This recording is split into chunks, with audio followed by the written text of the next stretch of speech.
설 명절 연휴가 이미 시작되었지요. 네. 음력으로 내일이 섣달 금음날이에요. 섣달 금음에는 밤에 잠을 자면 눈썹이 하얗게 된다는 이야기 들어보셨지요? 네. 다가오는 새해를 기대하는 마음 때문에도 이제 섣달 금음날은 잠을 자지 않으려고 하는 그런 풍습이 있었던 것 같습니다. 어른들은 설 명절 준비로 바빠서도 제대로 잠자기 어려웠고요. 아이들은 맛있는 거 실컷 먹고 설빔을 차려입고 세배하면 세뱃돈도 받으니까 그런 기대감에 또 잠을 설치기도 했습니다. 그리고 그동안 잘 보지 못했던 여러 친척들을 만나게 될 그런 기쁨에 설레기도 하는 날이 명절입니다. 설 명절을 통해서 우리 민족은 가문과 조상 그리고 가정의 뿌리에 대해서 생각해보고 같은 핏줄로서의 공동체 의식 또 촌수를 통한 관계에 대해서도 알게 되는 그런 날입니다. 이런 만남의 시간을 통해서 가문의 정체성을 형성하며 지내온 것이죠. 저는 해주 최씨입니다. 근데 고려시대에 해동공자로 불린 최충이 있었는데요. 최충의 후예로 그리고 문헌공자손 정한공파 몇 대 손이다. 이렇게 제가 알고 있는데요. 제가 그걸 어떻게 알겠습니까? 저희 아버지가 어릴 때부터 저희들에게 그걸 계속 반복적으로 말씀해 주셨기 때문에 저절로 기억하게 된 것이죠. 그러니까 아버지 세대만 해도 이런 것에 의미를 두었던 거예요. 그래서 저희 친정집에는 지금도 족보가 있어요. 근데 아무도 우리 형제들은 지금은 그런 것에 의미를 두지 않습니다. 그리고 제가 청년이었을 때까지만 해도 저희 집에는 저의 육촌까지 모여서 함께 명절을 보내곤 했습니다. 그래서 저는 친척 관계라든지 촌수 이런 것을 많이 절로 알게 된 것이죠. 이런 환경에서 자라다 보니까 제게 형성된 게 있어요. 그러니까 관계 속에서 도리와 예절을 중시하는 마음과 태도가 저절로 형성된 것 같습니다. 그러니까 저도 모르게 보고 자란 대로 영향을 받아서 그것이 저의 가치관과 밑바닥의 사고가 되는 것이죠. 이처럼 가정마다 나름의 문화와 가치관, 사고방식이 있습니다. 이런 것들은 가족과 친척들이 한자리에 모이는 명절에 더 분명하게 세워지잖아요. 그래서 이번 설 명절을 맞이해서 우리가 거듭난 그리스도인이 되었는데 거듭난 그리스도인으로서 하나님 나라 가치에 따른 가문과 가정을 세우기를 바라며 하나님의 말씀을 상고하겠습니다. 그래서 이 시간에는 나와 내 집은 여호와만 섬기겠노라 라는 제목으로 하나님의 말씀을 듣겠습니다.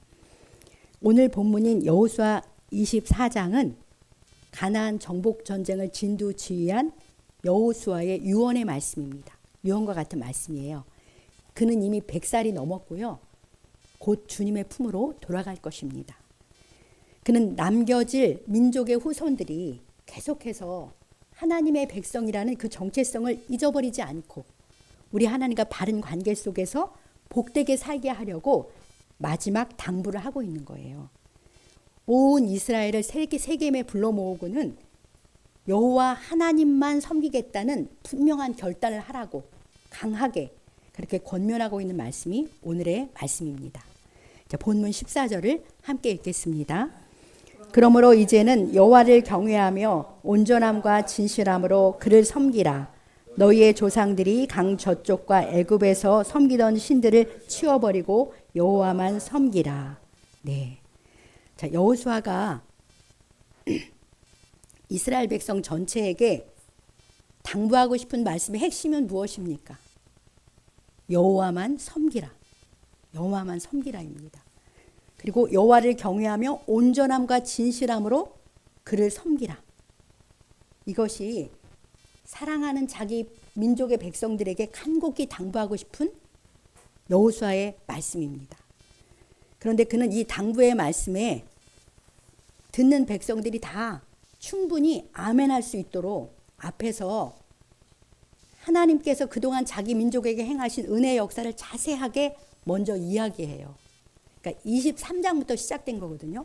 23장 1절부터 이 13절, 24장 13절까지 충분하게 하나님의 은혜의 역사와 하나님이 주셨던 말씀을 상기시켜요. 그리고는 이제 그러므로 이제 이렇게 시작되는 겁니다. 그래서 결론적 권면을 하고 있는 것이죠. 그러니까 지금 주님이 우리에게도 이렇게 말씀하시는 거예요. 우리와 우리 가정들에게도 당부하시는 말씀은 너와 너의 가정은 여호와만 섬기라 입니다. 이 귀한 말씀에 우리도 아멘 하면서 기꺼이 순종하기 위해서 우리도 그러므로 그 앞의 내용을 살펴보아야겠습니다. 첫 번째로 주님께서 베풀어 주신 그 놀라운 구원의 은혜에 대한 감격과 감사에서 우리와 우리 가정은 새롭게 출발해야 하는 것이죠. 우리의 구원이신 예수 그리스도 위에 우리의 가정을 세워야 합니다. 여호수아는요, 민족의 조상인 아브라함을 강 저쪽에서 불러낸 그 은혜부터 상기시켜요. 처음부터. 그래서 자기 지금 현재 시점까지를 다 이야기를 합니다. 아브라함은 우상을 섬기던 아버지 데라와 함께 강 저쪽에서 역시 우상을 섬기며 살았습니다. 그런데 하나님이 그를 강 저쪽에서 이끌어내신 거예요. 일방적으로.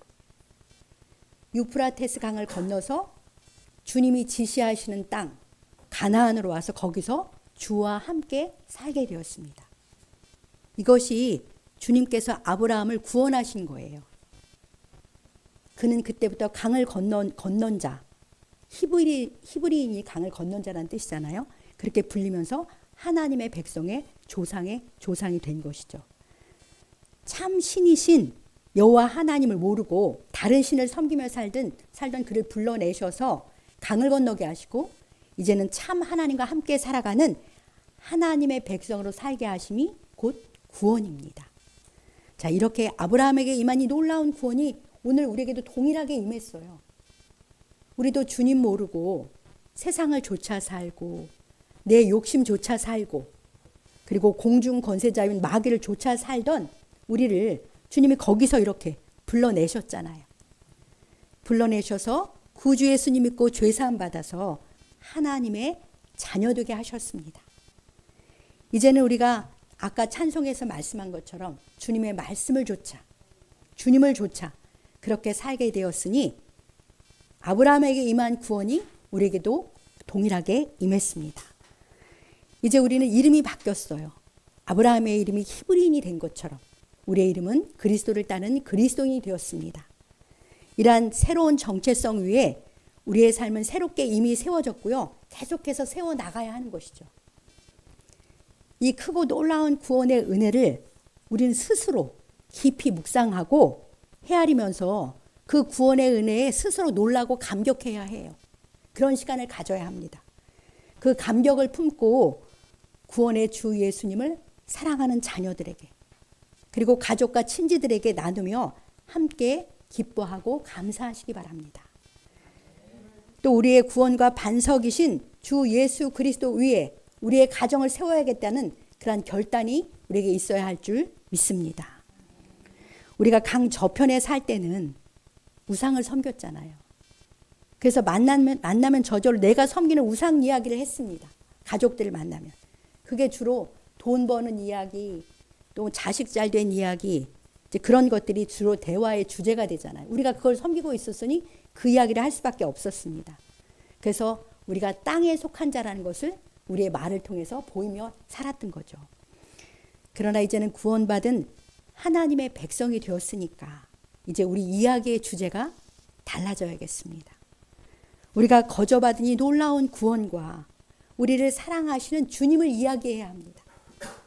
그리고 돌아보면 우리가 참 연약하고 부족한데 주께서 우리를 어떻게 도와주시고 함께 해주시고 사랑해 주셨는지를 진솔하게 나누심으로 우리의 왕이신 주님을 높이며 기쁨으로 주님을 나누고 전하시는 그런 명절 보내시기 바랍니다.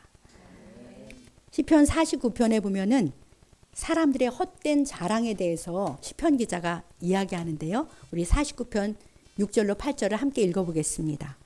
자기의 재물을 의지하고 부유함을 자랑하는 자는 아무도 자기의 형제를 구원하지 못하며 그를 위한 속전도 하나님께 바치지 못할 것은 그들의 생명을 속량하는 값이 너무 엄청나서 영원히 마련하지 못할 것임이니라. 아멘. 네, 제가 참 좋아하는 말씀이에요. 자기 재물을 의지하고 부유함을 자랑하는 자. 요즘은 주식 투자 같은 이야기를 참 화두로 많이 꺼냅니다. 제가 다른 곳에 갔는데 역시 주식을 투자해서 얼마를 벌었다 이런 이야기를 막 저절로 하는 것을 듣게 됐습니다. 그런데 이 말씀에 보면 그 재물로는 아무도 자기 형제를 구원하지 못한다. 그렇게 말씀하시잖아요. 사람의 생명을 속량하는 값은 너무 엄청나서 아무리 많은 돈으로도 마련할 수가 없는 거예요. 돈 아무리 벌었어도 내 형제를 구원할 그런 값을 마련할 수 없다는 거죠. 돈으로는 형제를 구원하지 못합니다. 오직 거룩하신 주 예수님의 피값으로만 우리들은 속량이 돼요. 우리들은 그렇게 구원을 받습니다. 그러니까 우리는 사람을 속량하는 유일한 능력인 주 예수 그리스도의 십자가와 보혈, 부활하심을 자랑하고 기쁘게 나누어야 합니다. 이번 명절에도 기도하시면서 이 놀라운 은혜의 복음을 기쁨과 감격을 가지고 아주 재미있게 가족들과 함께 그렇게 나누시면서 함께 기뻐하고 감사하시길 우리 주님의 이름으로 축복합니다. 그리고 여호수아는 이제 믿음의 조상 아브라함의 구원부터 시작해서요. 자신이 현재에 이르기까지의 그 모든 주님의 은혜와 능력을 그 역사를 헤아리면서 다 상기시킵니다. 이삭의 출생, 야곱과 그 자손이 애굽으로 내려간 이야기, 모세와 아론을 보내셔서 출애굽시켜 주신 그 역사를 감격하면서 나누는 거예요. 홍해를 건너고 광야를 지나고 요단 저쪽에 두 왕도 정복하게 해주셨고 발람의 입을 통해 끝까지 축복하신 그 절대적인 사랑 이야기, 가나안 7 족속을 이기게 하시고 드디어 약속의 땅을 차지해서 이제 이 땅에서 풍성한 것들을 먹고 누리며 살게 하신 하나님의 크신 은혜의 역사를 기쁘게 상기하며 나누어 줘요. 지금까지 자기 민족과 함께 하셔서 보호해 주시고 공급해 주시고 승리와 정복으로 인도하신 주님의 크신 은혜들을 나누어서 백성들의 마음을 감사와 감격으로 뜨겁게 하는 것이죠. 그래서 뒤에 아까도 읽어봤지만 백성들이 그 이야기를 상기하면서 우리도 주님만 섬기겠다고 그렇게 고백하잖아요. 이렇게 뜨겁게 하고는 권면하는 것입니다. 그러므로 이제는 여호와를 경외하며 온전함과 진실함으로 그를 섬기라. 너희 조상들이 강 저쪽과 애굽에서 섬기던 신들을 치워버리고 여호와만 섬기라. 이렇게 권면합니다. 그러니까 우리도 두 번째로는 지금까지 함께 해주시고 우리 삶에 함께 하시고 인도해 주신 우리 주님을 경외하며 온전함과 진실함으로 주님을 섬겨야 할 줄 믿습니다.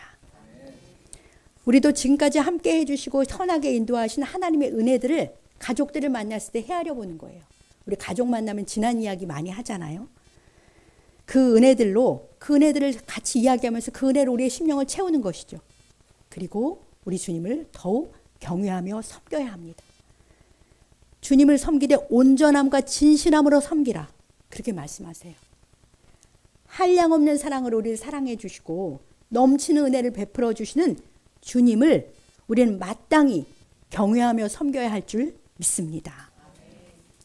사실 우리 주님은요, 존재 자체가 마땅히 경외해야 할 분이세요.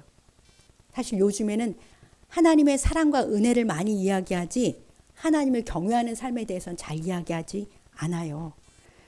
온 우주 만물을 창조하신 전능자시고 무한하시고 위대하신 왕이세요. 우리 하나님은. 지극히 작은 피조물에 불과한 우리가 그 왕을 두려워하면서 우러르면서 그렇게 사는 것은 마땅하고 마땅한 일이에요. 우리 주님의 전능하심과 위대하심과 무한하심을 시각적으로 보여주신 것이 무엇입니까?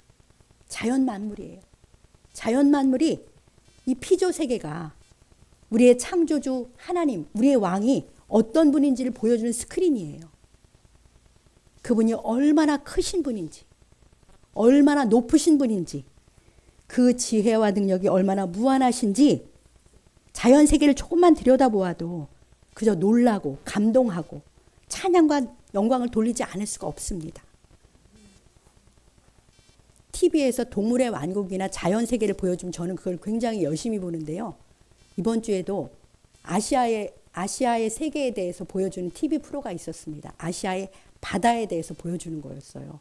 너무나 기기묘묘한 그런 바다 생물들이 많은 거예요.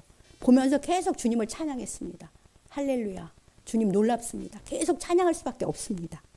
이렇게 자연을 조금만 들여다보아도 우리 하나님의 무한하시고 위대하심을, 그리고 그걸 찬양하지 않을 수 없고 그분이 나를 사랑하신다는 거, 나에게 주목해 주신다는 거, 그것이 얼마나 놀라운 일입니까? 그래서 지존하신 우리와 함께 엎드려 경배하며 온전함과 진실함으로 우리 주님을 흠양하실 만큼 그렇게 섬기며 살아가시길 축복합니다. 지금도 이폰 군주 국가에는 왕이 있잖아요. 그 왕을 경외함으로 섬기는 신하들이 있습니다. 실제로. 그들이 어떻게 자기 왕을, 인간인 자기 왕을 어떻게 섬기는지 아십니까? 그들은 절대적 예절과 의존으로 왕을 섬겨요. 왕 앞에서는 무릎을 꿇거나 머리를 당연히 숙이고요. 왕은 화려한 왕궁에 살잖아요. 지금도. 그래서 시녀와 시종들이 있어서 음식부터 옷 입기 모든 일정을 다 관리받으면서 섬김을 받으며 삽니다. 그리고 과거의 귀족들과 기사들은 왕에게 충성을 맹세했잖아요. 왕에게 반역하는 것은 신에게 반역한 것과 똑같았기 때문에 처벌을 받았고요. 왕은 이처럼 절대적인 영광과 위엄이 있기 때문에 모든 백성이 두려움과 존경으로 왕을 섬겼습니다. 지금도 그렇게 대합니다. 사람 왕에게도 이처럼 절대 권위를 두고 경외하며 섬길진대 만왕의 왕이시고 우리를 구원하시기 위해 죽음도 무릅쓰신 우리의 왕을 우리가 어찌 경외하며 섬기지 않겠습니까? 우리 왕, 우리 주님의 무한하신 영광과 절대 권위를 깨닫고 두려움으로 우러르면서 그 앞에 무릎을 꿇어야 합니다. 또 한량없는 사랑과 은혜를 베풀어 주시는 우리 주님이시니 기쁨과 자원함으로 사랑하는 마음으로 섬겨야 할 줄 믿습니다. 주님은 우리의 중심을 꿰뚫어 보세요. 그렇기 때문에 온전한 마음과 진실함으로 섬겨야 합니다. 저는 사람이지만 목회자로서 사람들을 바라볼 때 그 중심이 보일 때가 많아요. 물론 저만이 아니죠. 우리 성도들 다른 사람의 중심이 보이잖아요. 무슨 중심이 보이냐면 하나님을 향해서 참인지 참이 아닌지가 보일 때가 있어요. 참이 아닌 건 무엇이냐면 내 중심적으로 주님을 섬기려고 하는 때 참이 아닌 것이 사람인 제 눈에도 어떤 때는 보입니다. 그러니 하나님은 우리를 얼마나 아시겠어요. 우리가 진짜 온전한가 진실함인지 잘 아시는 분이세요. 그러니까 그 하나님을 경외하면서 마음을 다하고 성품을 다하고 힘을 다하여서 진실하게 우리 주님을 섬겨야 할 줄 믿습니다. 왕이신 주님의 말씀에 절대 권위를 두어야 해요. 그래서 충성하고 순종하며 살아야 하고요. 그리고 하나님을 섬기는 것은 범사에 하나님의 선하신 절대 주권이 작용하고 있는데 그 선하신 절대 주권을 신뢰하고 순복하면서 기쁨으로 섬기며 살아가는 것이 우리 주님을 경외하고 온전함과 진실함으로 섬기는 것인 줄 믿습니다. 그리고 이렇게 온전함과 진실함으로 주님을 섬기려면요. 우리는 그동안 섬기던 우상을 치워버려야 돼요. 그리고 결단을 해야 됩니다. 나와 내 집은 여호와만 섬기겠다는 분명한 결단과 선택을 해야 하는 것이죠. 너희의 조상들이 강 저쪽에서 그리고 애굽에서 섬기던 신들을 치워버리고 여호와만 섬기라 그렇게 말씀하십니다. 구원받기 전에 섬기던 신들이 있잖아요. 세상에 속해 있을 때 섬기던 우상들을 먼저 치워버려야만 주님을 섬길 수 있습니다. 하나님과 재물을 겸하여 섬길 수 없지요. 주님과 나를 겸하여 섬길 수 없습니다. 말씀 가치와 세상 가치를 함께 섬길 수 없습니다. 재물보다 주님을 나 중심의 생각과 생활에서 주님 중심의 생각과 생활로 세상의 가치가 아닌 말씀의 가치를 따름으로써 강 저쪽에서 섬기던 우상을 치워버려야 합니다. 그래야 우리 주님을 온전함과 진실함으로 섬길 수 있습니다. 그리스도 안에 들어와서도 내가 중심이 되면 우리는 분별력을 상실하게 돼요. 무엇이 하나님의 뜻인지 잘 밝게 깨닫게 되질 않습니다. 그러니까 주님을 제대로 섬길 수가 없는 것이죠. 우리 민족은 전통적으로 명절이면 돌아가신 조상을 섬겨왔잖아요. 그러니까 차례상이 곧 제사상이었어요. 저희 집은 장손집이었기 때문에 차례상에는 증조 할아버지, 증조 할머니로 한 밥과 국이 있었고 그리고 나중에는 돌아가신 할머니 할아버지의 밥과 국을 올리고 거기에 절을 하면서 제사를 지냈습니다. 그리고 기제라는 게 있어서 기제 여러분도 들어보셨을 텐데요.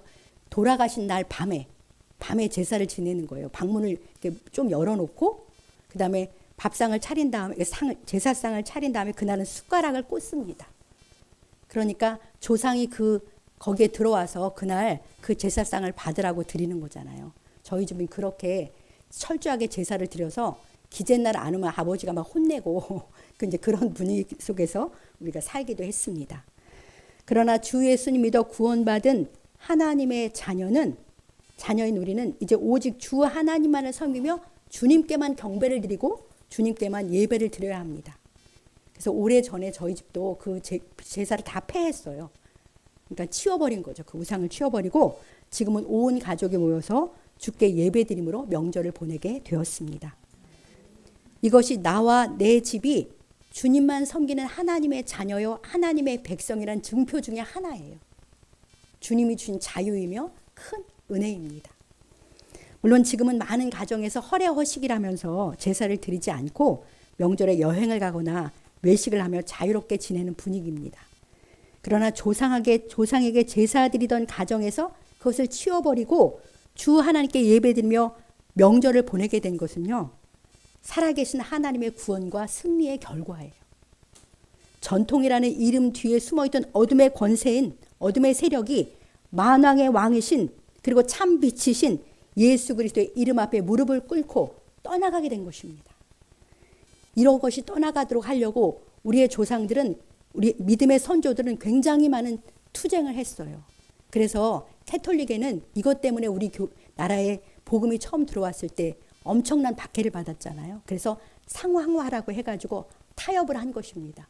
조상의 이름을 성당에 갖다가 올리면 거기서 한꺼번에 일종의 제사 비슷한 걸 드려주는 거로 타협을 해서 그래서 그 박해를 면하게 된 거예요. 면하기까지 한 거죠. 그 정도로 이 어둠의 세력을 쫓아내고 예배드리며 명절을 보내게 된 것은 말할 수 없는 복음의 승리인 것입니다. 이러한 것을 알고 우리가 자유함으로 이렇게 주님을 섬기고 예배드린 것에 감격하면서 이 은혜를 새롭게 새기고 가족과 함께 기쁨과 감사의 예배로 주님께 영광 돌리는 그런 명절을 보내시길 축복합니다. 이제 본문 15절 끝부분을 제가 읽겠습니다. 너희가 섬길 자를 오늘 택하라. 오직 나와 내 집은 여호와를 섬기겠노라 하니. 네, 여호수아가 백성들에게 도전합니다. 너희가 섬길 자를 오늘 택하라. 하나님을 섬기든지 우상을 섬기든지 둘 중 하나를 택하라고. 중간은 없다고 그렇게 도전하며 선택의 결단을 촉구합니다. 그러면서 자기는 고백하는 거예요. 오직 나와 내 집은 여호와를 섬기겠노라. 그렇게 분명한 그런 공개적 결단을 하는 것입니다. 사랑하는 성도 여러분, 우리와 우리 가정도 누구를 섬기며 살 것인가? 그런 분명한 선택과 결단이 필요합니다. 이 자리에 계신 우리 성도님들은 이미 여호수아처럼 나와 내 집은 여호와만 섬기기로 선택하고 결단하신 분들인 줄 믿습니다. 그런데 이제 우리만이 아니고요. 다음 세대인 우리의 자녀들과 손주들까지도 오직 주님만 섬기며 살고 주님만 섬기는 가정을 이루도록 우리가 간절히 기도하며 도와야 합니다. 이번 주 중에 한 분을 만났는데 자녀가 5명이 되는 분이었는데요. 제가 교회를 개척할 때부터 저희를 도와주셔서 잘 아는 분이에요. 근데 그분이 집사님 우리 교회가 생각보다 제 말이에요. 생각보다 이렇게 사람들이 많이 늘지는 잘 않아요. 왔다 가기도 하고 그랬더니 그 집사님이 제게 해주신 말씀이에요. 목사님 요즘은 신앙을 지키는 것만 해도 훌륭해요. 그러면서 내 자녀들과 내 손주들까지도 참 신앙으로 살게 하는 것이 그것이 이기는 것 같아요. 그러니까 뭐 더 많은 숫자를 늘릴 거라고 그러니까 그분이 저한테 하는 말씀이 그렇게 기대하기보다는 내 가정이 참 신앙을 지키고 내 자녀들 그리고 손주들까지 예수 믿는 신앙을 잃지 않고 잘 살아가도록 하는 것이 더 중요한 것 같아요. 그걸 지키는 게 중요한 세대다. 이런 이야기를 해줬는데 제가 귀담아 듣게 되었습니다. 그래서 우리가 창조와 구원의 참 하나님이신 예수 그리스도를 믿고 섬기며 살아가는 삶에서 우리들이 부모 세대인 우리들이 자녀들에게 본이 되어야겠습니다. 그리고 우리의 자녀 손 대대로 주님만 섬기는 가정을 이루며 살아가도록 힘써 가르치고 신앙을 심어줘야 합니다. 그것도 은혜가 아니면 될 수 있는 일이 아니잖아요. 그러기 위해서 우리가 평소 가정에서 가정 예배를 자주 드리시기 바랍니다. 우리 자녀들과 함께 모여서 하나님의 말씀을 나누고 합심해서 기도하면서 격려와 위로 그리고 힘과 소망을 얻으며 살아가시길 축복합니다. 그리고 일상에서 부모가 먼저 예수님 닮은 삶을 나타내어서 우리 신앙의 능력과 아름다움을 보여주는 것이죠. 이런 걸 보여줄 때가 언제나 명절 때 더 주님의 사랑으로 섬김의 본을 보여줄 수 있는 좋은 기회입니다. 나와 내 집은 여호와만 섬기는 삶은 반드시 여호와께서 사랑하시는 사람을 섬기는 삶으로 나타나야 되는 거예요. 그러니까 하나님 사랑하는 것과 사람 사랑하는 것은 별개가 아니고 하나잖아요. 보는 바 그 형제를 사랑하지 않는 자는 보지 못하는 바 하나님을 사랑할 수 없다 하셨습니다. 보이지 않는 주님을 섬기는 것은 보이는 사람을 섬기는 것인 줄 믿습니다. 이제 평소에는 바빠서 잘 만나지도 못하고 섬기지 못하는 형제 자매들을 이번 명절에는 부지런히 섬기시기 바랍니다. 주님이 먼저 나를 섬겨주셨으니 나도 주님 섬기는 마음으로 만나는 부모 형제와 친척들을 기쁘게 섬기시는 복된 명절 보내시길 우리 주님의 이름으로 축복합니다.